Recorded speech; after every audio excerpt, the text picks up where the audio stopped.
안녕하세요. 최근 베나TV 영상을 무단 복제, 편집, 업로드하는 유튜브 채널이 많이 있습니다.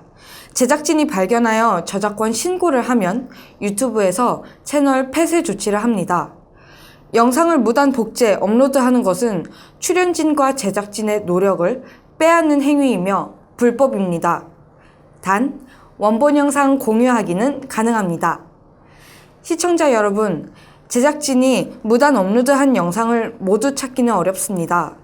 베나TV 영상이 다른 채널에 업로드된 경우 즉시 댓글, 제작진 이메일로 신고하여 주시기 바랍니다.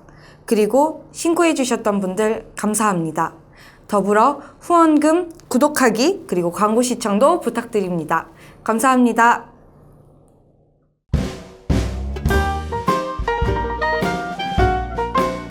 네, 시청자 여러분 안녕하세요. 탈북자가 탈북했던 경험을 탈탈 터는 탈탈탈입니다.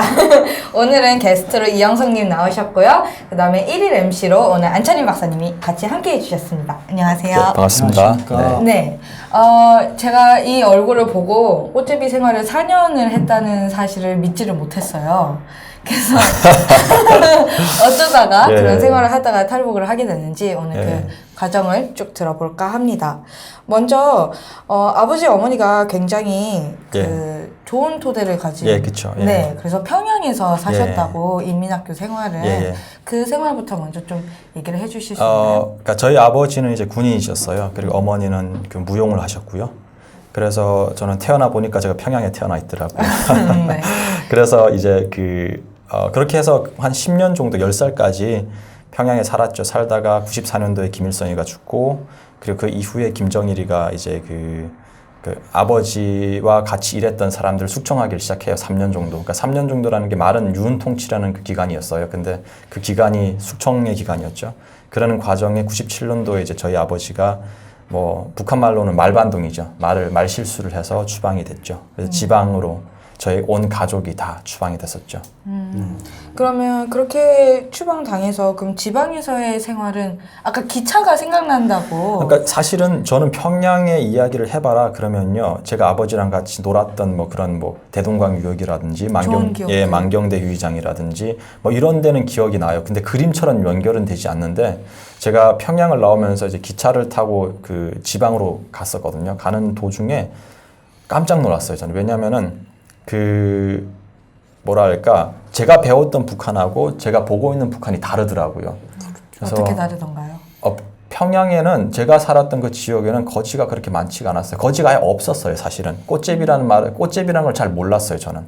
그러다가 역에서 기차 타고 가는데 평양에서 좀 지나서 다른 역에 가니까 그 기차를 타는 플랫폼에 거지들이 그렇게 많은 거예요. 그리고 뭐 아주머니들이 막 두부밥 팔고 있고 막 물 팔고 있고 하더라고요. 그래서 제가 배운 북한하고 너무 달라서, 저는 북한에 있을 때 조선민주주의공화국은 세상에서 가장 잘 사는 나라다, 위대한 나라다, 이렇게 배웠었죠. 그래서 아버지한테 물어봤어요. 아버지, 지금 우리가 북한에 있는 거 맞아요? 하니까 맞대요. 그래서 이게 뭐냐고 하니까 아버지가 이게 북한의 현실이라 그러더라고요. 사실은 그 현실을 이해하기에는 10살이 너무 어렸어요. 그때. 그 당시 10살이셨군요. 그렇죠. 예. 네. 그러니까 북한 사람들의 특징이 자기가 경험한 것만 알고 나머지는 몰라요. 그러니까 우리 형석 씨도 평양에서 살 때는 말 그대로 세상에 부러먹소라로 살았다고 봐야 돼요. 그러나 이제 그 지방이나 이런데 이게 말하자면 이렇게 여행의 자유가 없으니까 지방 인민들이 얼마나 어렵게 사는지 그걸 알 길이 없어요. 그렇죠. 그래서 제가 그게 이제 북한의 그 체제 유지 하나의 그 비결이라고 봐야죠. 그러니까 제가 이제 기억이 나는 게, 저랑 비슷한 또래 친구들이 역전에 그렇게 많더라고요. 그리고 또 여자아이들이 앉아서 이제 그 국어를 하는데 정말 믿기가 어렵더라고요. 그리고 이제 저희가 함경북도 경성군이라는 곳으로 추방이 됐고, 그곳에 이제 역에서 내렸는데 제 또래 친구들이 막 구걸질을 하는 거예요. 그리고 저희가 국가에서 새로 집을 줘서 그 받은 집으로 갔어요. 갔는데 그때가 겨울이었는데 집에 그 환기가 그냥 냉동실 안으로 들어가는 느낌이었어요. 그리고 불을 아무리 지피고 불을 떼도 겉바람이 너무 심해서 바람 부으면 그 바람이 다 집을 통해서 가는 거예요. 따뜻해지지가 않아. 그렇죠. 예. 그래서 그렇게 하면서 아버지가 그때 또 국가에서 주는 직업이 있었는데 그 직업 있었음에도 불구하고 공장으로 갈 수가 없었어요. 왜냐면요. 가니까 평양은 그래도 전기가 있었는데 경성에 오니까 이제 암흑천지인 거예요. 전기를 안 주더라고요. 그래가지고 아무리 그 뭐 전등이 있고 해도 뭐 불을 켜도 불이 안 들어오니까 그래서 항상 그 북한에서는 그 등잔이라 해가지고 그 기름 같은 걸 이제 불을 그 뭐죠 방을 밝히거든요. 그렇게 하면서 이제 아버지가 보니까 먹을 건 없었고 어머니가 그 다음날 아침에 그 가마솥 근처에서 울고 계시는 거예요. 왜냐면은 한 번도 그 풀 가지고 음식을 만들어 본 적이 없는 거예요. 한순간에 그쵸, 삶의 질이 완전히 떨어졌고 그러니까 하늘에서 그냥 땅바닥으로 그냥 추락한 거죠.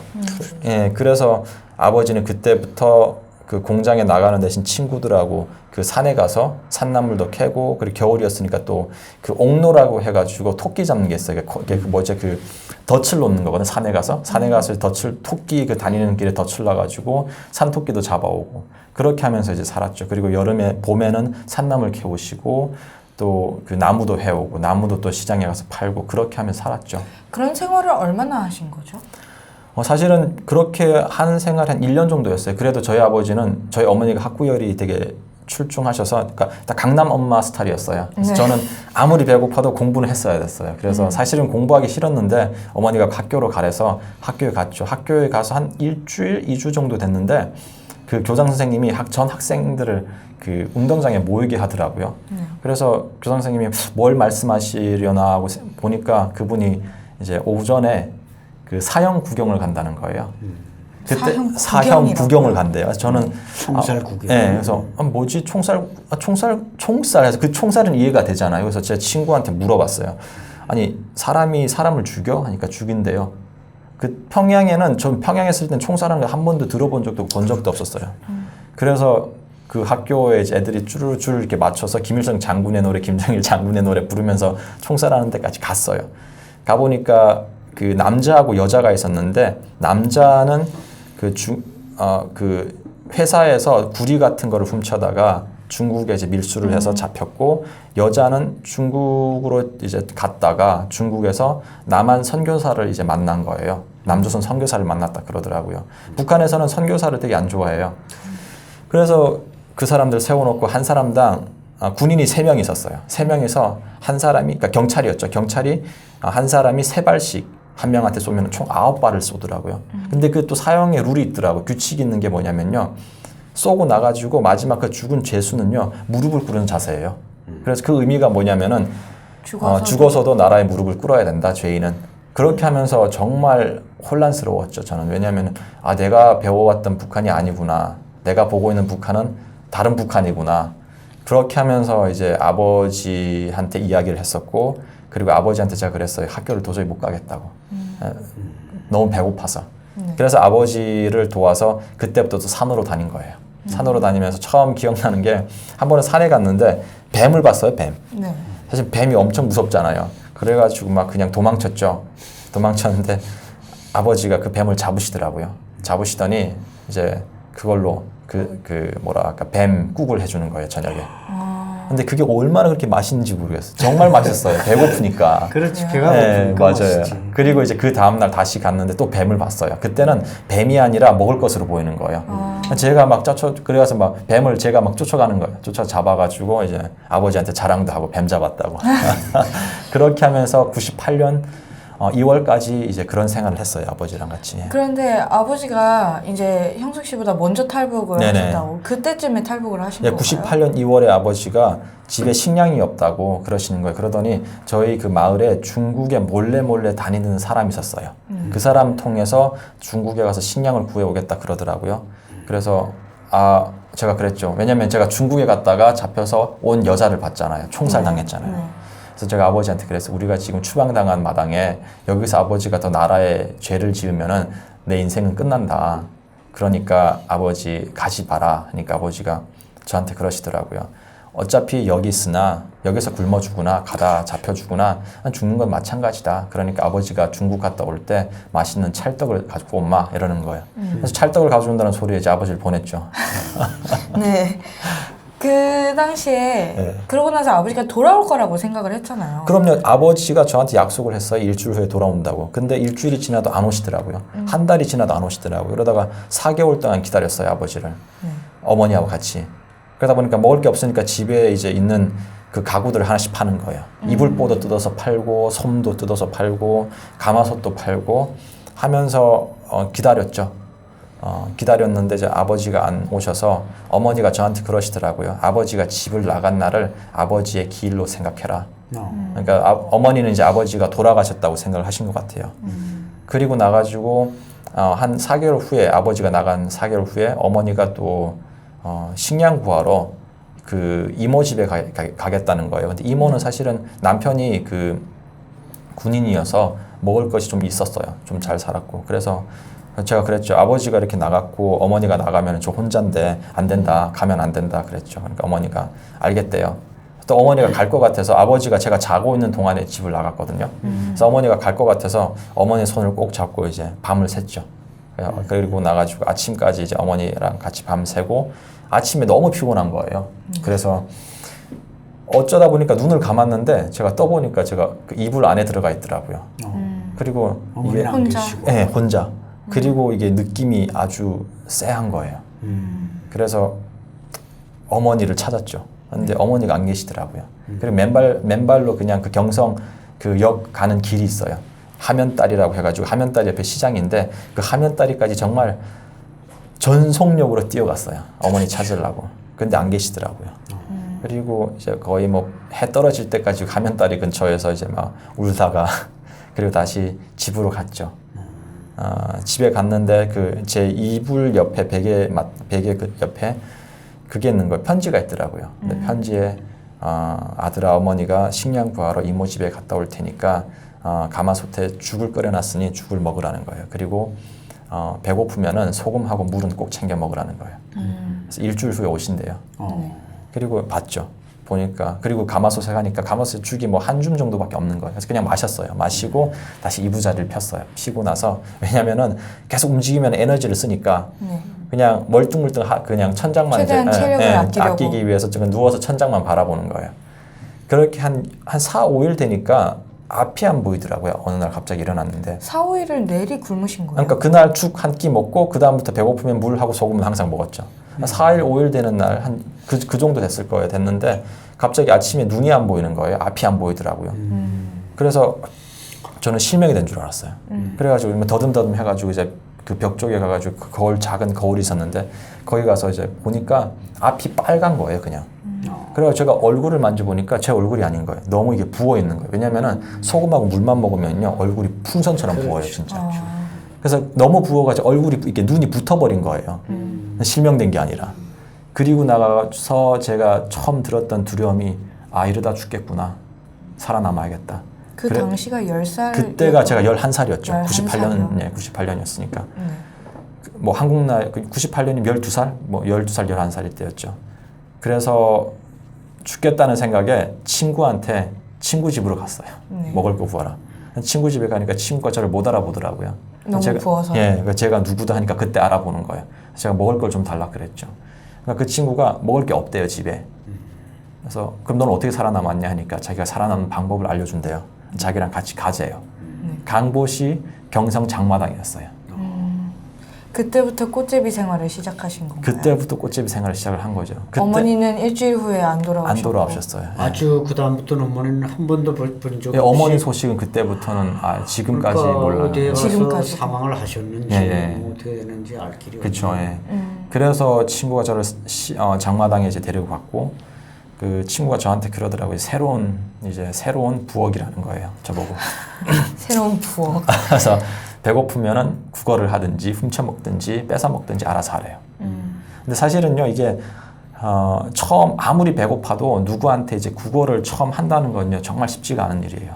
국어를 하기가 정말 어려워요. 그러니까 이게 밥 좀 주세요, 빵 좀 주세요라는 그 말이 입에서 안 나와요. 그래서 어떤 여자분이 빵을 팔고 계시더라고요. 그래서 그분한테 갔어요. 가가지고 빵을 좀 주세요라고 말은 못하고 그냥 그분이 팔고 있는 거기 가서 가만히 서서 빵만 쳐다보는 거예요. 한 시간, 2시간 동안 그렇게 했어요. 그러다 보니까 그분이 저한테 빵을 한 3조각 정도 주더라고요. 그러더니 저보고 다시 오지 말래요, 여기. 네. 그래서 너무 그래서 감사한 마음에 그 먹고 너무 행복한 거예요. 그리고 그날은 사실은 저희 집에 가서 제가 자야 되는데 집에 가기 싫은 거예요. 너무 무섭고. 예. 그래서 제가 그 친구 이름이 용범이었는데 용범이한테 제가 그랬어요. 너희 집에서 자도 되냐 하니까 그 친구는 아버지도 굶어 죽고 어머니도 굶어 죽고 해서 할머니랑 같이 살고 계셨어요. 그래서 할머니한테 허락을 받아야 된다는 거예요. 근데 그때 할머니가 결핵을 앓고 계셨어요. 네. 거의 뭐 그러니까 거동도 불편할 정도로. 그래서 할머니한테 이제 뭐 누워있는 할머니한테 귓속말로 이야기하니까 할머니가 그렇게 해도 된대요. 그때부터 용범이 집에서 잤죠. 그 다음날 용범이가 또 출근을 한대요. 출근해봤자 장마당. 그래서 제가 물어봤어요. 너는 뭐 하냐? 장마당 가서 하니까 그 친구가 이게 북한에서 링날이라고 해가지고 그게 뭐냐면은 면도칼이에요. 그러니까 날이 날만 있는, 링날이라 하는데 그 링날 가지고 이제 상인들의 그 가방을 찢는 거예요. 그러니까 소매치기인 거예요. 근데 이 친구가 정말 소매치기를 잘해요. 그러니까 정말 손이 빨라요. 살아남기 위한. 그렇죠. 네, 그러니까 그 친구가 보니까 청진의 짝다리 파라는 그 또 이렇게 약간 조폭처럼 그런 파가 있었는데 그 파에 이제 약간 멤버였어요. 그 파의 이제 일원이었다가 거기서 나온 친구거든요. 그러다 보니까 기술이 정말 좋아요.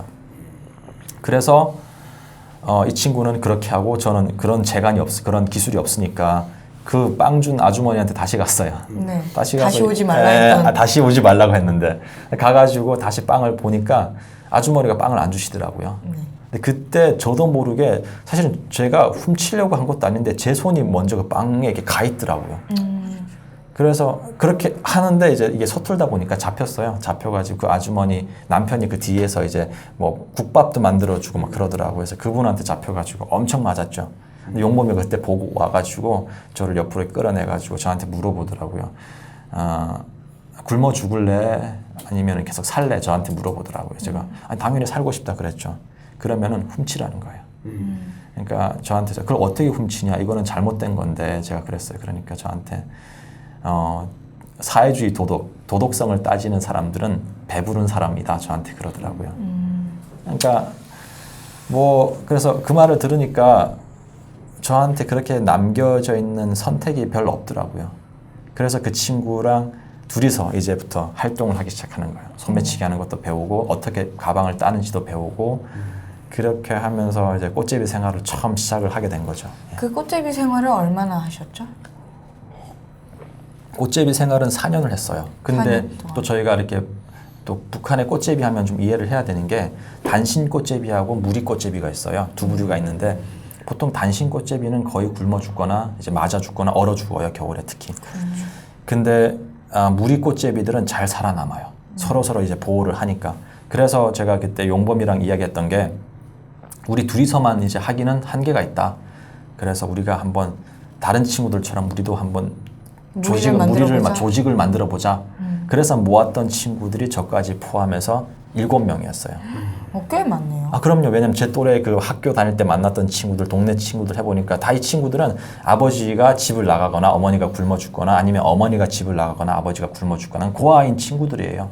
그래서 그 친구들을 모았죠. 모으니까 7명이더라고요. 그때부터 꽃제비 생활을 시작을 하게 된 거죠. 본격적으로. 예. 그러니까 그 98년도면 이제 고난의 행군이 사실 북한으로서는 뭐 끝났다 이렇게 말하지만 사실 생활이 달라진 건 없잖아요. 그 꽃제비 무리 커뮤니티가 무슨 뭐 임국종을 따라한다든지 뭐 이데올로기 같은 뭐 룰도 있었겠죠. 그러니까 저희가 그러니까 꽃제비들 중에 꽃제비 무리에는 사실은 규칙이 되게 세요. 그러니까 첫 번째 규칙이 뭐냐면은 빵 한 조각을 훔쳐도 7등분 나눠서 먹는다. 콩 한 조각도 7등분 한다.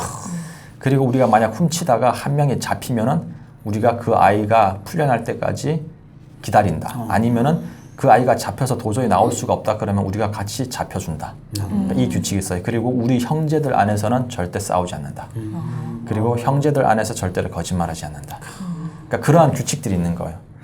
그러다 보니까 이제 빵 한 조각을 훔치면은요, 사실은 아무도 못 봤어요. 저희 친구들. 그러니까 저희는 사실은 친구 동무라고 안 하고요, 형제라고 했어요. 저희는 뭐 형제라고 했고 해서 한 형제가 빵을 훔쳐가지고 몰래 먹을 수도 있잖아요, 사실은. 근데 한 명도 안 그러는 거예요. 왜냐하면은 내가 만약 그렇게 했을 때 내가 만약 이 그룹에서 내가 배척당하면은 그냥 또 죽는 거예요.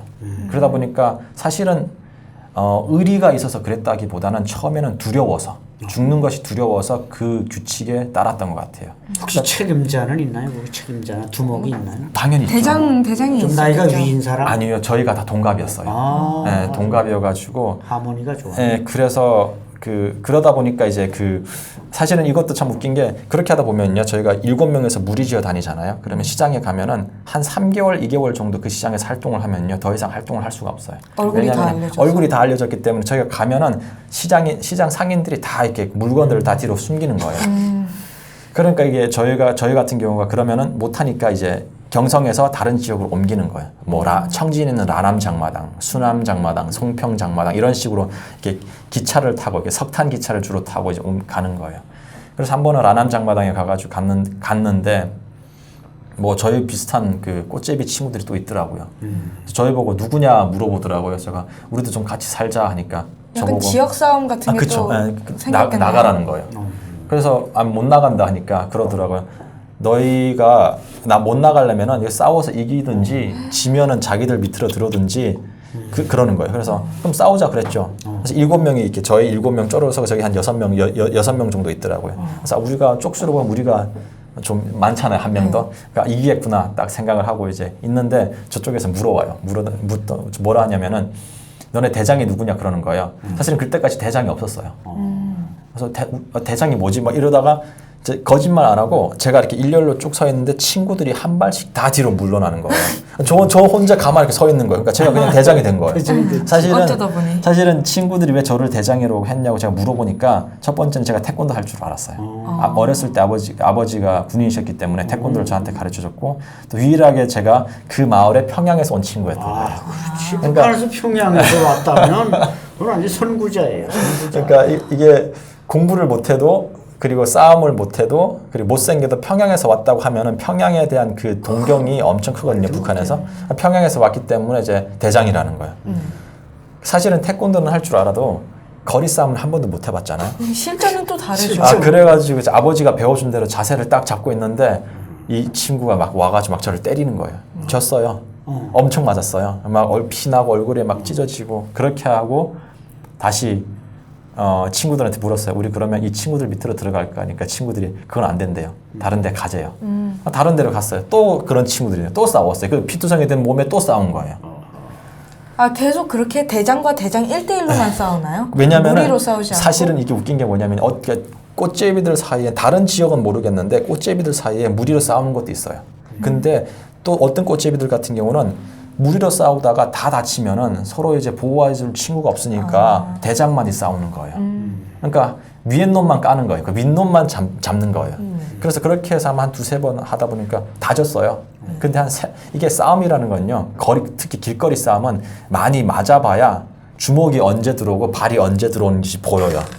그래가지고 길거리 싸움을 저는 맞으면서 터득을 했죠. 그러다가 한 5번, 6번째 싸울 때 이겼어요. 그러니까 이게 너무 맞다 보니까 주먹이 들어오는 게 보이는 거예요. 그래서 방어하고 이제 발로 차고 해서 제가 이겼죠.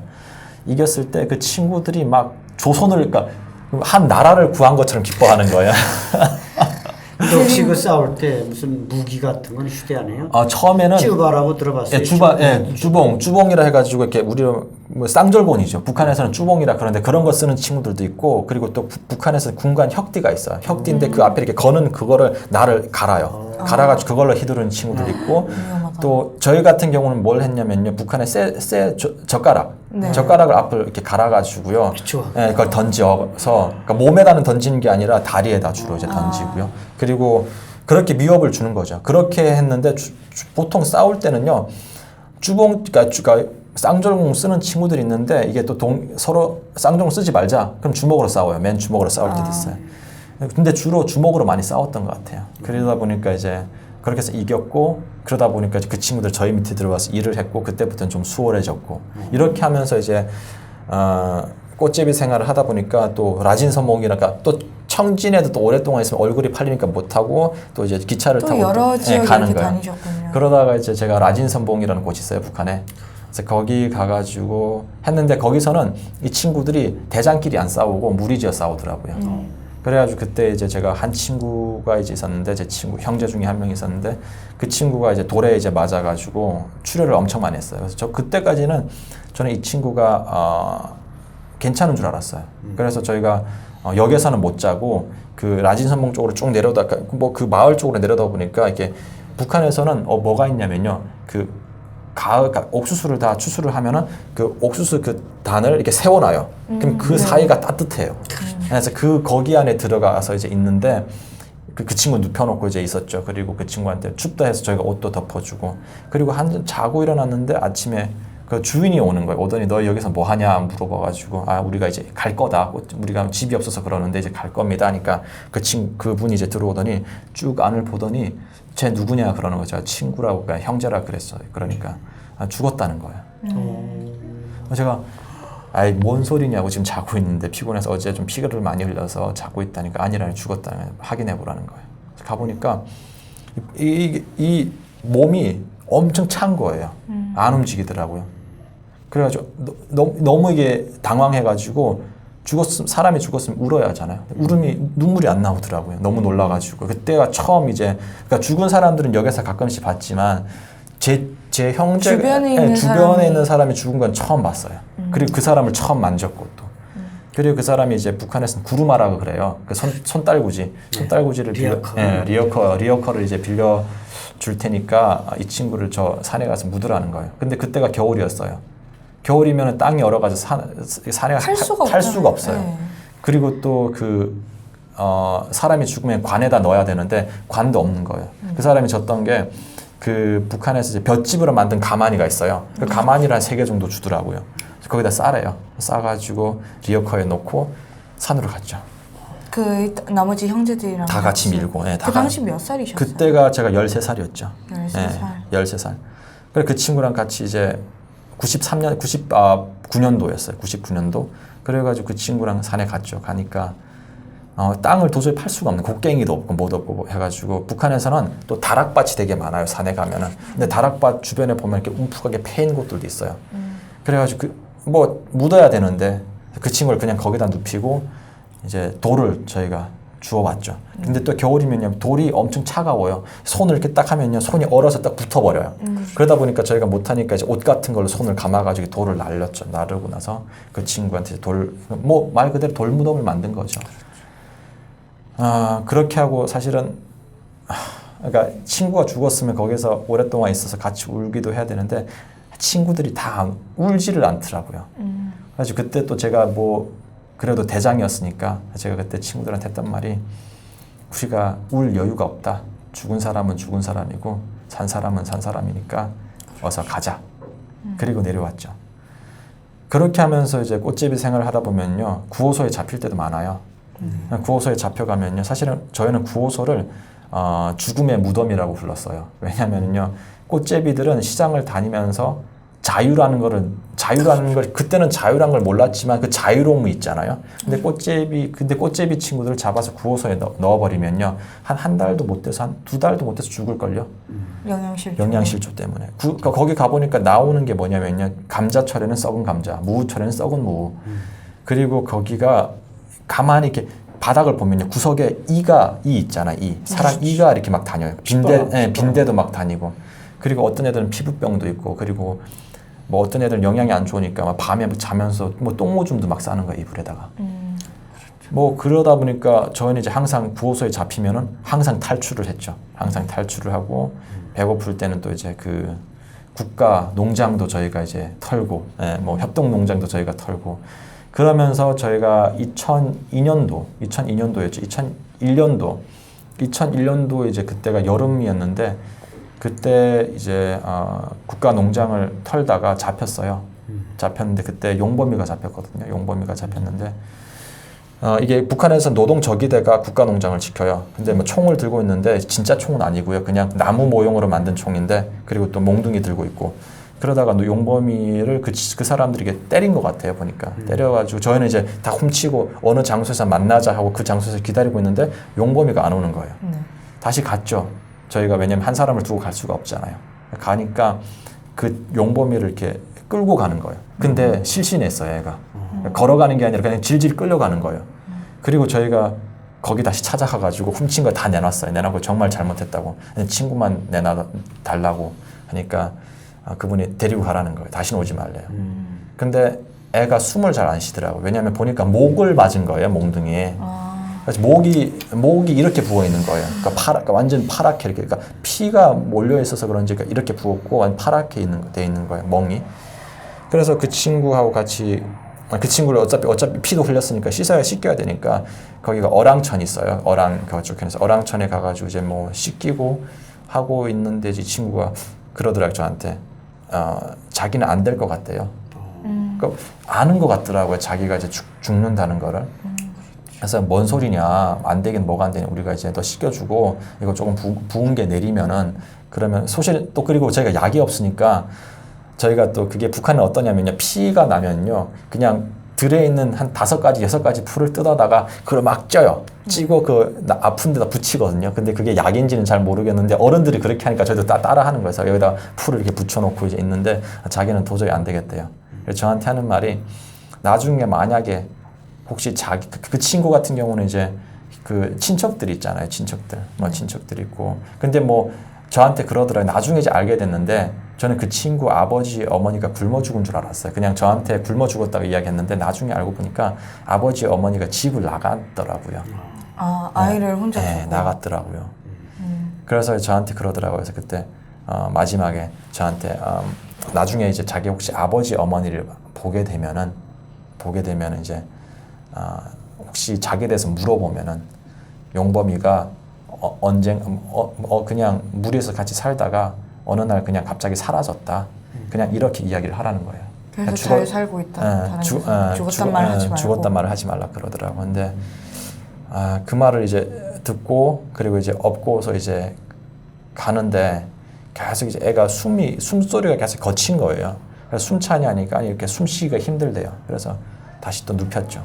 눕히고 났는데 그리고 눕히고 나 있는데 제 친구들이, 제 형제들이 이제 그 장마당에 가가지고 먹을 걸 좀 훔쳐왔어요. 훔쳐왔는데 제가 먹으라고 입에다 넣어주니까 안 먹더라고요. 안 먹더니 그거를 또 이렇게 쪼개더니 저희들 입에 이제 하나씩 넣어주는 거예요. 그랬더니 저희들한테 그러더라고요. 우리 규칙 잊지 마라.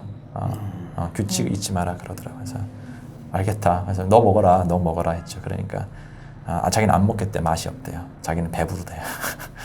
그리고 나가지고 이제 이 친구 같이 가는데 느낌이 이상한 거예요. 뒤에서, 등에서 갑자기 이게 무게가 확 무거워지는 거예요.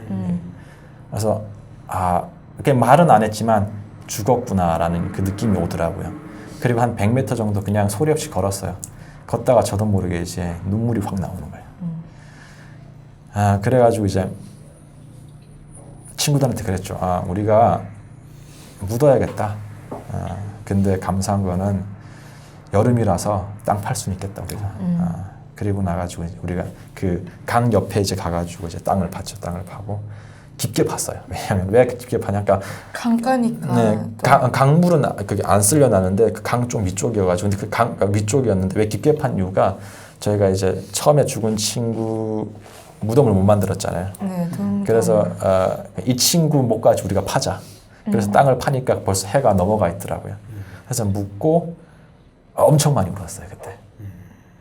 그때는 눈물이 그냥 계속 쏟아지더라고요. 그렇죠. 그러니까 한 가족처럼 형제처럼 지내던 사람이 갔으니까 뭐 비통함이라는 건.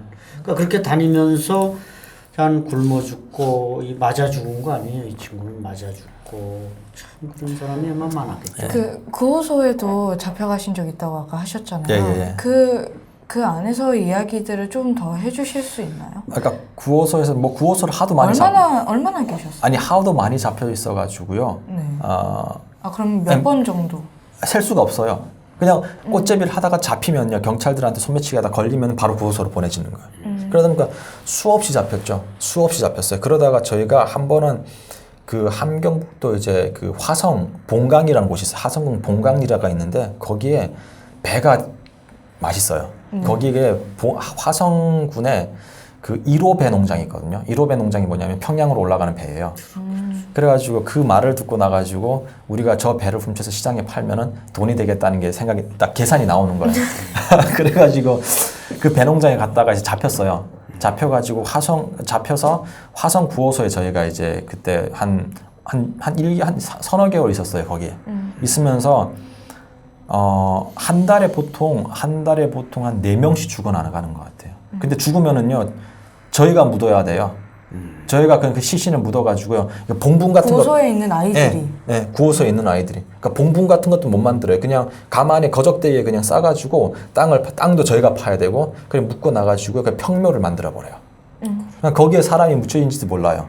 얼마나 묻혀 있는지 몰라요, 저희도. 그러니까 저희가 보니까 뭐 한 달에 뭐 서너 명씩 죽어 나가니까 아마 그 근처는 아마 거의 뭐 그냥 땅 파보면 아마 시체가 아마 나올 거예요. 그러면 서너 명씩 죽고 또 그만큼 또 계속 들어오고. 그러니까 거의 계속 그게 죽어 나가면요, 또 그 북한에 이제 그 꽃제비를 당수하는 상무대가 있어요. 상무대가 이 친구들을 잡아가지고 또 저희한테 보내면은 또 보낸 것만큼 또 그 한 달 후면 또 그만큼 또 죽어 나가고 이러니까 항상 이게 유지가 되는 거예요, 숫자가. 얼마나 있나요, 아이들이? 저희가 그때 있었던 거는 이게 여자하고 남자 그 구호소가 이렇게 분리돼 있었거든요. 근데 관리하는 사람은 그러니까 한 서너 사람인데 2개를 관리를 했어요. 근데 다 관리하는 사람들이 다 남자였어요. 여자 한 명 있었는데 여자는 그 나이든 아주머니였는데 그분은 그렇게 관리를 많이 안 하고 주로 남자들이 있었고 남자들이 여자하고 남자 구호소를 이제 관리를 하는 거예요. 근데 보통 남자 구호소 같은 경우는 그때 한 80명, 90명 정도가 있었고요. 여자는 한 3, 40명 정도가 있었는데 이 관리하는 사람들이 여자들 같은 경우는 한 19살, 뭐 18살 이런 친구들한테는 강간을 하는 거예요. 그러니까 처음에는 막 처음 강간을 당하는 여자들 같은 경우는 소리를 막 지르더라고요. 소리를 지르는 게 들리는데 한두 번 당하다 보니까 그냥 그러려니 하고 그냥 소리도 안 지르더라고요. 그러니까 그런 게 그냥 비일비재예요. 그리고 저희 같은 경우는 또 이게 소매치기를 잘했기 때문에 거기 구호소에 있는 사람들이 시장에 나가가지고요. 그러니까 저희한테 이래요. 어떠냐면은 구호소에 있는 사는 사람들은 아침에 일찍 일어나 군 생활이에요, 거의. 일찍 일어나서 그 도로도 청소를 하고 김도 메고 뭐 퇴비도 이제 주우러 가고 이런 일을 하거든요. 그러니까 단체 생활을. 근데 좀 이렇게 손 기술이 좋고 좀 싸움 잘하고 소매치기를 잘하는 친구들은 거기 관리인들이 이제 고아원 원장이 되겠죠. 그 사람들이 이제 선택을 해요, 아침에. 그래서 너는 가서 담배 몇 보로, 계란 몇 개 갖고 와라. 훔쳐와라. 훔쳐란 말은 아니에요. 그냥 갖고 와라 이래요. 그 친구들이 어디 가서 갖고 오겠어요. 가는 곳이 시장밖에 시장이죠. 없으니까. 그래서 갖고 와라 하면은 이제 그 친구들 도망칠 수 있으니까 어떻게 하냐면은 그 친구들을 잡아놔요. 근데 그렇다 해가지고 다 안 도망치는 게 아니라 도망치는 친구들도 있어요. 그래서 저희 중에 이제 저희 친구들이 이제 색출이 돼가지고 이제 시장에 가서 담배도 훔쳐오고 뭐 계란도 갖고 오고 술도 갖고 오고 그런 걸 한 거죠. 그러다 보니까 사실은 비교적 저희는 그러다 보면요 그런 퇴비 주우러 가고 뭐 김매러 가고 이런 거를 잘 안 해요. 봐주거든요. 그러니까 저희들이 저희들이 그분들한테 이제 뭐 이런 부식물 같은 걸 대주니까 그렇게 하면서 한 2, 3개월 정도 있었던 것 같아요. 그러다 보니까 뭐 우리가 그렇게 하니까 남은 떡고물이라도 저희들한테 좀 주더라고요. 어떻게 탈출을 하셨나요? 탈출을 사실은 저희가 이제 구호소에 들어가면요, 딱 들어가면 아침에 저녁에 이제 자기 전에 저희한테 어떻게 하냐면 오줌하고 그 오줌을 다 누게 해요. 뭐 대소변 다 보게 하고 그리고 저희가 다 들어가면요 문을 밖에서 잠궈버려요. 애들이 못 나와요. 그럼 창문 같은 곳이 있는데 창문에도 밖에서 이제 그 판자로 창문을 다 고정해버렸어요. 애들이 도망칠까봐. 그래서 저희는 도망칠 수가 없는 거예요. 그래서 저희가 좀 그분들한테 신뢰를 얻어가지고 그 관리인들한테 신뢰를 얻어서 낮에 이제 일하는 척하면서 그 한 창문에 그 못을 다 뽑은 거예요. 그래 그냥 판자만 이렇게 붙여놓은 상태죠. 탁 치면 뚝 떨어지는 거예요. 그래서 그렇게 다 준비를 해놓고 친구들한테 오늘 밤이다 하고 이제 탈출을 했죠. 그래서 탈출을 해가지고. 그렇게 꽃제비 생활을 한 4년 정도 하셨는데 그렇게 하다가 아버지한테 연락이 왔다고. 예, 근데 이것도 참 웃긴 게 제가 이제 다시 아까 용범이가 이제 죽은 이후 그 뒤로 이제 돌아가서 용범이를 묻고 그리고 친구들이 저한테 그러더라고요. 그때가 저희가 16살 이때였어요. 이제 우리가 5명. 예, 15 이렇게 됐으니까 그럼 15 정도 되면 어느 정도 크잖아요. 그러면은 저희가 또 뭐 상인들 일도 도와주고 돈을 벌 수도 있으니까 친구들이 저희한테 그러니까 형제들이 그러더라고요. 우리 이제 엄마 아빠가 혹시 우리를 찾을 수가 있으니까 다시 우리가 경성으로 가자. 그 친구들은 다 경성 태생이었어요. 그래서 알겠다. 그래가지고 저희가 경성으로 다시 옮긴 게 2001년 말인가 아마 그렇게 돼. 그쯤 돼 12월인가 2012월 아니 또는 2002년 1월 그쯤 됐어요. 그때 4년 만에 경성을 가신 거예요? 4년 만에 다시 경성을 간 거죠. 그러니까 저희가 거의 함경북도를 다 다녔어요. 김책, 뭐 길주, 뭐 심지어 함흥까지 저희가 내려왔었어요. 기차 타고 도둑 기차 타고 그렇게 하면서 다 다니다가 4년 만에 갔죠. 갔는데 그 간 다음에 그 친구들 다 자기 집에 가봤어요. 가보니까 다른 사람들이 살고 있더라고요. 뭐 부모는 걔네 부모들은 다 없었고. 그래서 저희가 그때부터 주로 했던 게 낮에는 이제 계속 도둑질을 하다 보면은요, 저희 얼굴이 또 팔리게 되니까 얼굴을 알게 되니까 사람들이 도둑질은 안 하고 저희가 그때부터 했던 게 상인들을 도와줬어요. 그러니까 꽃제비가 있으면요, 그 꽃제비로부터 저희가 그 상인들을 보호하는 역할을 한 거예요. 그리고 그러니까 이게 웃긴 게 저희도 꽃제비잖아요. 꽃제비인데 다른 꽃제비가 훔치려고 하면 그 꽃제비들 제가 내쫓는 역할을 하는 거예요. 그래가지고 이제 꽃제비, 그러니까 저희는 그러다 보니까 상인들한테서 돈을 조금씩 받았고, 그리고 또 경성역에서 경성 장마당으로 물건을 옮겨주면은 또 돈을 받았고, 이런 식으로 하면서 이제 그냥 살림을, 그러니까 살아나간 거죠. 그러다가 그러니까 10대 초반에 거기서 꽃제비가 이제 청진을 돌아서 이제 성장해서 그쵸, 아주 이 준비된 뭔가 용량이 돼서 돌아오니까 또 장마당에 또 공생할 만한 자리가 맞아요. 예, 그래서 그러니까 아마 그때도 꽃제비들이 많이 그렇게 그 상인들하고 이런 협업 관계였어요. 예, 그래서 그때 저희가 경성에 돌아왔을 때 이제 5명이었어요. 2명이 이제 그쵸. 저희가 묻었고 했으니까 5명이었고, 그리고 나가지고 하루는 그때가 2월 달이었는데 김정일 생일 전이었어요. 2월 달이었는데 오늘 그냥 그날도 자려고 경성역에 갔죠. 왜냐면은 밖에선 못 자니까 겨울에 너무 추우니까 역에 가면은요 오만가 그냥 별의별 사람들이 다 와요. 와가지고 경성역에서 자는 거예요. 그러다 보니까 의자에 앉으면 또 그 이하고 빈대가 그렇게 많아요. 그래서 그래도 뭐 잘 곳이 없으니까 가서 자야죠. 그래서 거기서 자려고 지금 준비하고 있는데 어떤 그 할아버지가 늙은 이제 나이 드신 분이 저보고 이제 오라고 하는 거예요. 그래서 갔죠. 가니까 그분이 이렇게 뭐죠? 그 한약을 팔고 있더라고요. 뭐 말린 뭐 오미자라든지 삽주 뭐 이런 걸 팔고 있더라고요. 그래서 보니까 좀 돈이 있게 생겼더라고요. 그래서 제가 할아버지한테 가서 돈 좀 달라 그랬죠. 그러니까 그분이 이름이 뭐냐고 물어보더라고요. 사실 제가 북한에 있을 때 인민학교 올라갈 때요. 국가에서 이름을 바꾸래서 이성주라는 이름을 쓸 수가 없었어요. 네, 그렇죠. 왜냐면 그 이름 지금 나가도 되는 건가요? 근데 제가 그래서 이제 북한에서 1학년에 올라갈 때 제 이름을 바꿨어요. 공식적인 이름은 따로 돼 있어요. 그래서 제가 그 공식적인 이름을 할아버지한테 이야기를 했죠. 그러니까 할아버지가 가만히 있더니 아니 그 이름 말고 혹시 집에서 불렀던 애칭이 뭐냐 이러더라고요.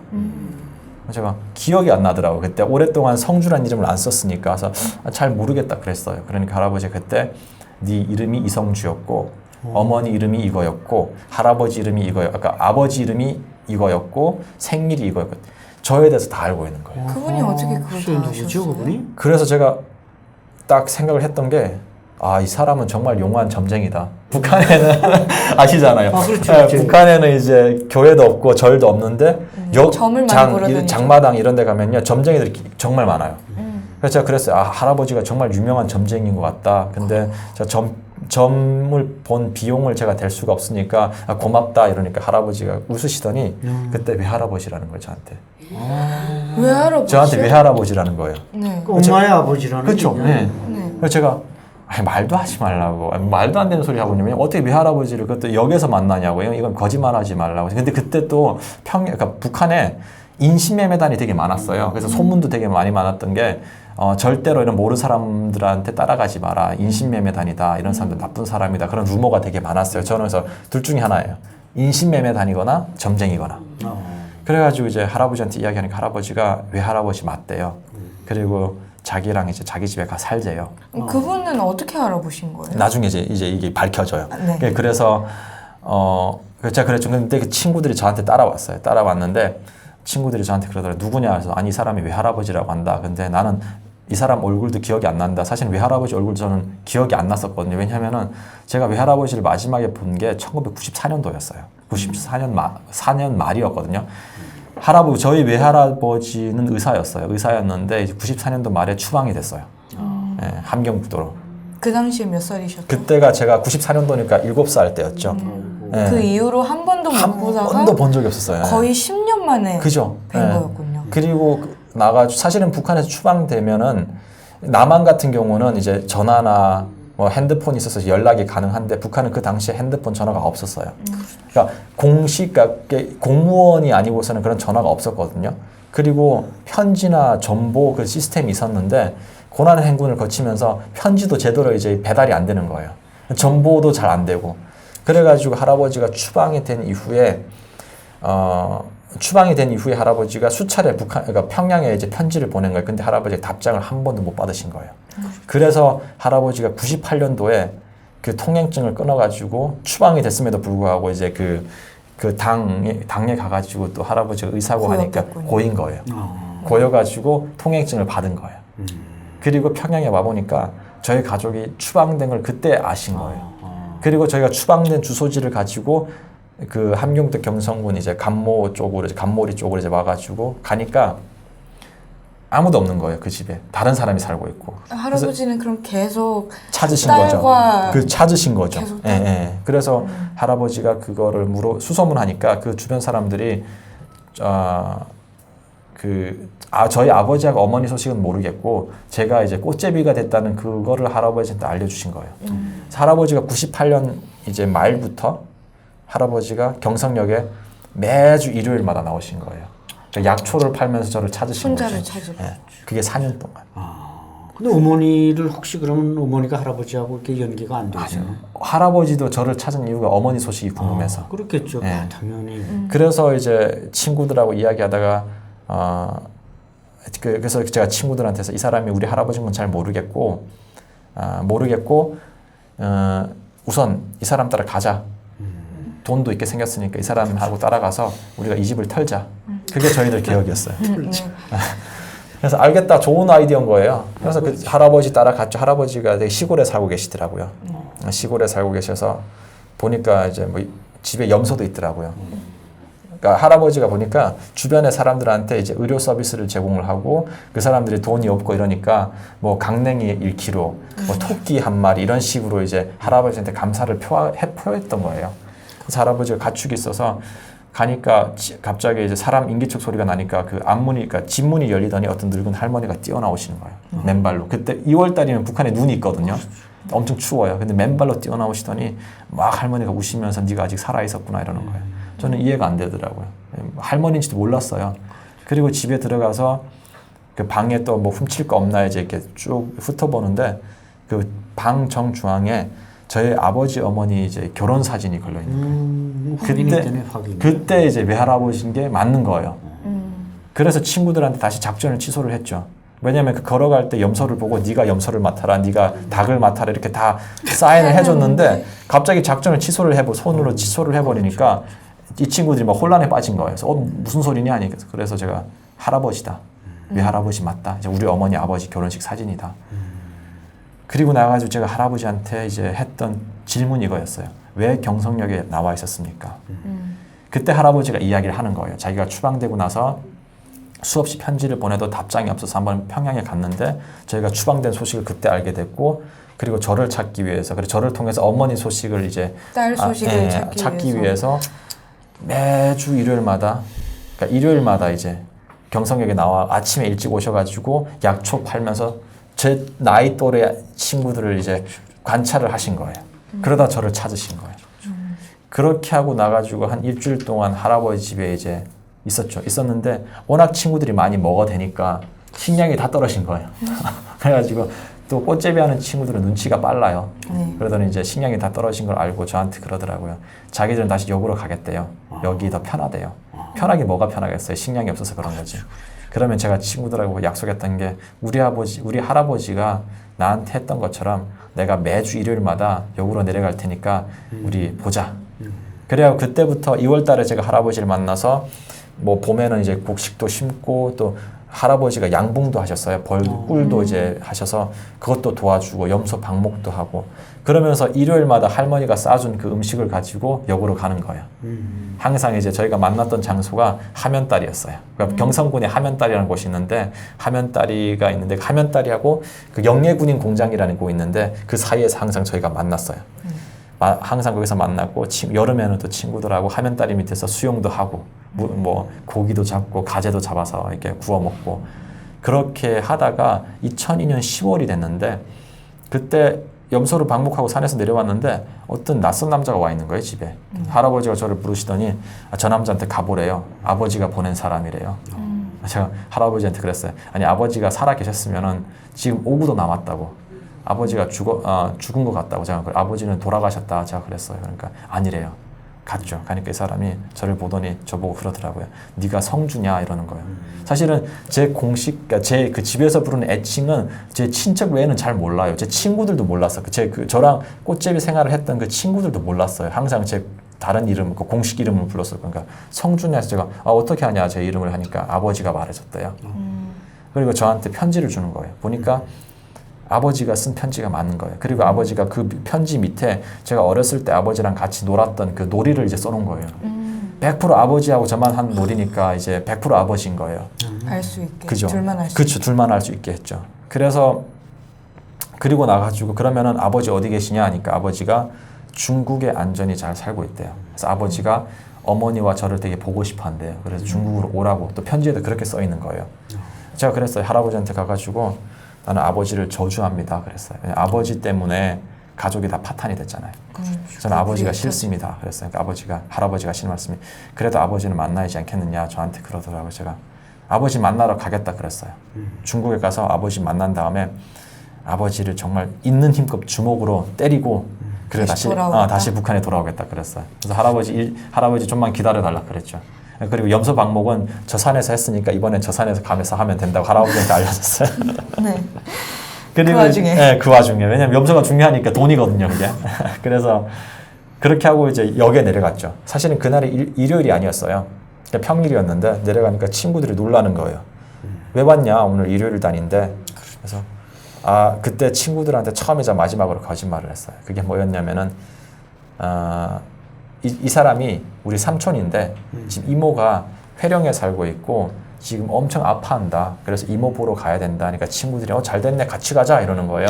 친구들은 워낙 뭐 길에 대해서는 워낙 잘하니까 같이 가자. 그럴 필요 없다. 내가 내일 아침에 돌아올 테니까 내일 아침 여기서 보자. 이곳에서 보자. 제가 그랬어요. 그러니까 진짜요? 안 가도 되겠어? 이러면서 제가 괜찮다 그랬어요. 그때 중국에 간다는 말을 못했어요. 그리고 이제 돌아서서 오는데 그냥 눈물이 앞을 가리는 거예요. 그러니까 이 친구를 다시 못 볼 수도 있다. 그러니까 제가 첫 번째는 이거였어요. 제가 아버지를 때리고 다시 중국에서 두만강을 넘어서 북한으로 돌아올 때 만약 군인한테 잡히면은 사형당할 수가 있겠구나. 그때 사형하는 걸 봤으니까. 그래서 그냥 목숨 건 모험이었어요. 그래서 못 볼 수도 있겠구나라는 그게 이제 생각이 들더라고요. 그래서 그 사람하고 같이 해령 가는 북한엔 또 서비차라는 게 있어요. 돈을 주면은 또 이렇게 사람들 실어 나르는 차. 서비차에 탔죠. 타가지고 그 사람하고 해령이라는 곳에 갔어요.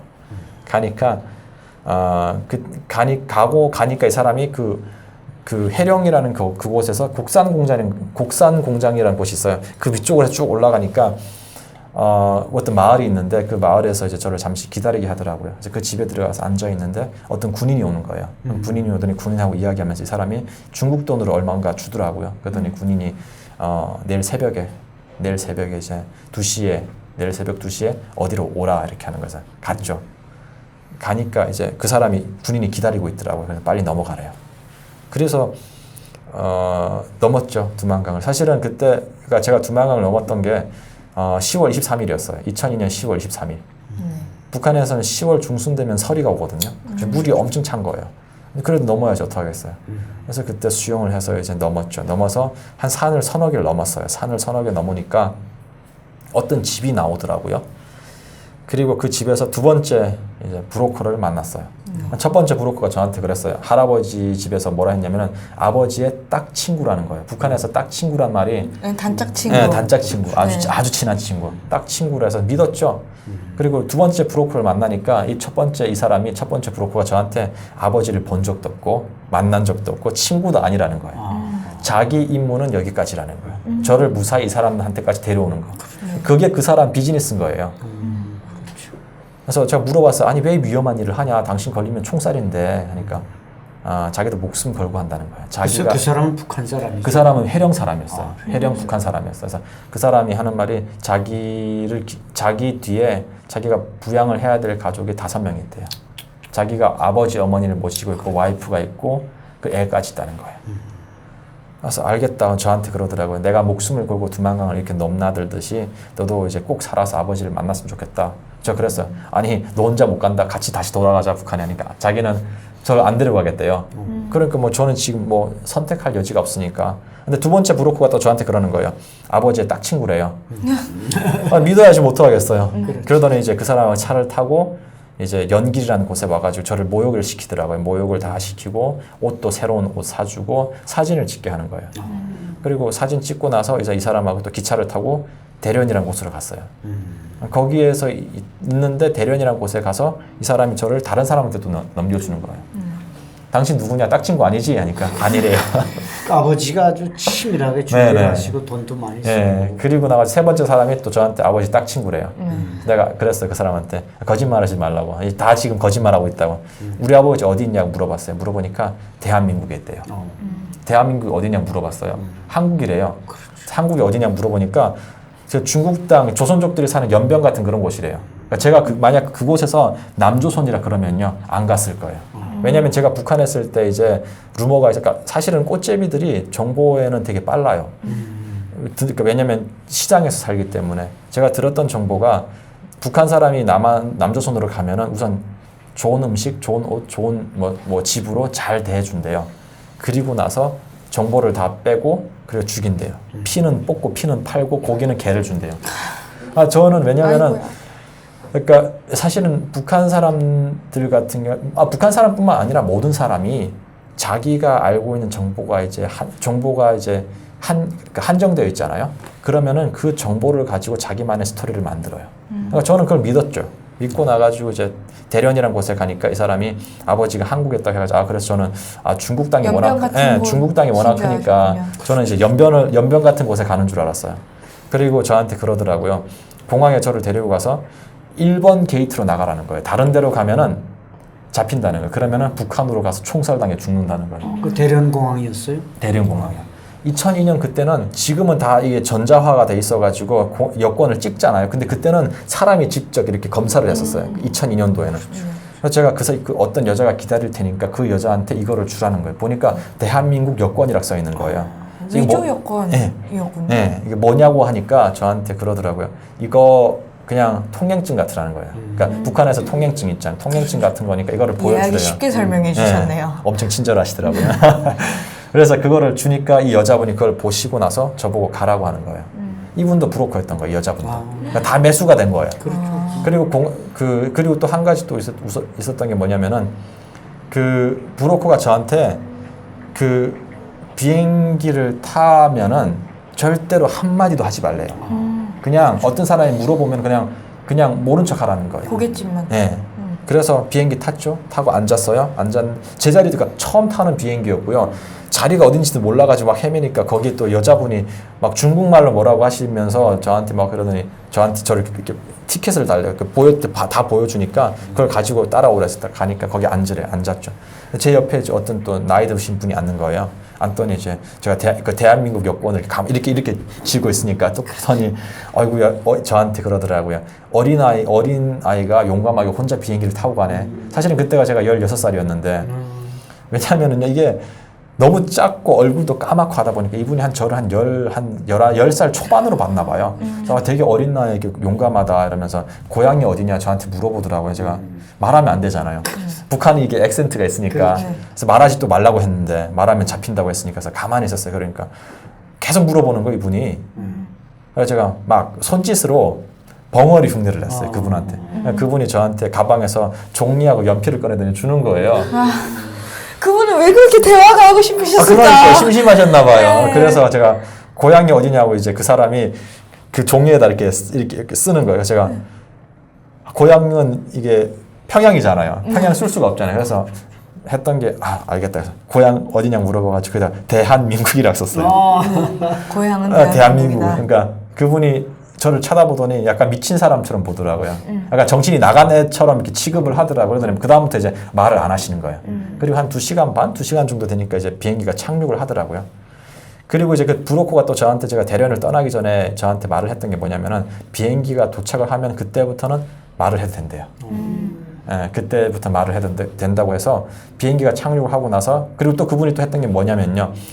아버지가 비행기가 착륙을 하면요 말을 해도 되고 아버지가 거기서 기다리고 있대요. 그래서 그래가지고 이제 저는 만반의 준비를 하고 이제 딱 앉았고 2시간 후에 비행기가 도착을 했고 나 인천공항에 착륙을 했고 그리고 이제 나가는데 거기에 그 여자 스튜어디스 2분이 서 있으면서 고객님 어서 오십시오 환영합니다 한국에 온 것을 환영합니다 라는 거예요. 이게 말이 통하는 거예요 그때. 너무 기뻐가지고 막 안녕하십니까 이러고 막 인사를 했어요. 네, 북한 그쵸. 북한 사투리로. 근데 제 뒤에 있던 그 옆에 앉았던 그 나이 드신 분이 깜짝 놀라시는 거예요. 말을 할 줄 아니까. 네. 그분은 제가 벙어리인 줄 알았나 봐요. 그리고 이제 너무 기뻐가지고 이제 그 사람들 따라 막 갔죠. 가가지고 그 여권을 이제 보여줬어요. 근데 그때 그 여권을 심사하는 분이 여권을 보더니 저를 가만히 쳐다보는 거예요. 쳐다보시더니 무슨 버튼을 눌렀나 봐요. 한 1분도 안 됐는데 제복을 입은 공항 경찰이 오는 거예요. 총맨 경찰이. 느낌 이상한 거예요. 도망쳤죠. 뭐 도망쳐봤자 공항에서 어딜 가겠어요. 잡혔죠.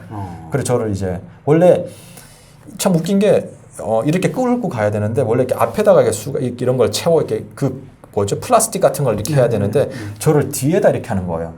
근데 북한에서는요. 뒤에다 이렇게 하는 거는 사형수거든요. 사형수를 뒤에다 이렇게 묶고 그냥 제 손을 이렇게 묶어요. 저는 이렇게 묶으니까 이게 사형인가? 엄청 무서운 거예요. 따라갔어요. 따라가가지고 어떤 방에 이제 들어가니까 어떤 분이 이 방이 엄청 어두웠어요. 어두웠고 정장을 입었고 안경을 끼고 선글라스를 끼고 있는데 방이 어두운데 왜 선글라스를 끼지? 또 이해가 안 되는 거예요. 가만히 이렇게 앉아있더니 저걸 앉으래요. 그래서 앉았죠. 앉으니까 저한테 어디서 왔냐고 물어보시더라고요. 네, 여기서부터는 2부에서 듣도록 하겠습니다. 감사합니다. 지금 인천공항에 도착했거든요. 네. 네, 제가 끄는 타이밍을 찾고 있었어요. 네, 여기서부터 저희 이제 한국 정착기는 2부에서 듣도록 하겠습니다. 시청해주셔서 감사합니다. 네, 고맙습니다. 가장 드라마틱할 때 끝내네. 네. 어디서 끊으면 좋을까 지금 보고 있었어요. 시간이 많이 지죠. 시간 그게 이제 1시간 정도. 한 시간인데 그거 이제 이부도 이제 한 시간. 위조 요건이라는 게 이제 체크가 된 거겠지 그러니까. 그쵸. 네, 그쵸. 그러니까 그게 공항에서 바로 위조 요건이 그게 나왔나 봐요. 베나TV는 정부기관 및 관련 단체의 후원을 받지 않습니다. 후원금을 받게 될 경우 출연 요청, 주제 선정 등 청탁을 할 수 있기 때문입니다. 그래서 베나TV는 정부기관 및 관련 단체의 후원을 받지 않습니다. 베나TV가 지속적으로 프로그램을 만들 수 있도록 시청자 여러분께 부탁 말씀 올립니다. 시청자 한 분이 한 달에 1,000원씩 후원해 주시는 111 캠페인 많이 도와주시기 바랍니다. 그리고 후원해 주시는 여러분들 감사합니다.